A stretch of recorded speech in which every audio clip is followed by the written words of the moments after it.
नाव काय तुमचं? गाव? गावकर कम. बर. तुम्ही आता इथं सरांकडे आलाय दाखवायला, शिंगाडे सरांकडे. कुठल्या त्रासासाठी तुम्ही आलाय? काय त्रास होता तुम्हाला? पोटाला पांढरा आणि हाताला 2 डाग होते बोटासने.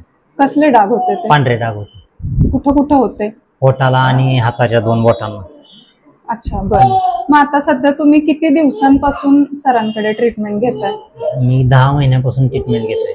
बर. मग आता 10 महिन्यांमध्ये ट्रीटमेंट घेतली, त्याच्यामध्ये तुम्हाला काय काय फरक जाणवतोय त्याच्यामध्ये? माझ्या बोटाचे पूर्ण डाग गेले आणि ओठाचे 80% चांगला फरक पडलेला. 80% डाग, पांढरे डाग होते ते गेलेले आहे. बर, ठीक आहे.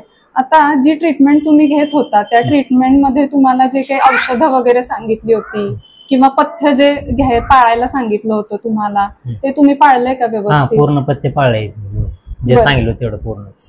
औषधं घेताना काही त्रास वाटला का तुम्हाला त्याच्यामध्ये? पथ्य पाळताना काही अडचणी आल्या का? काय नाही. बर. ट्रीटमेंट घेताना तुम्हाला कसं वाटलं? म्हणजे सरांची ट्रीटमेंट कशी वाटली? चांगली वाटली, म्हणजे मनमिळाव वाटली अशी. बर.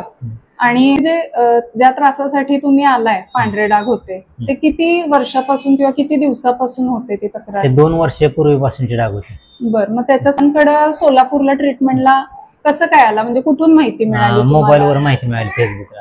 बर. म्हणजे तुम्ही त्यांचे काही व्हिडिओ बघितले? Regular video. बरं, ठीक.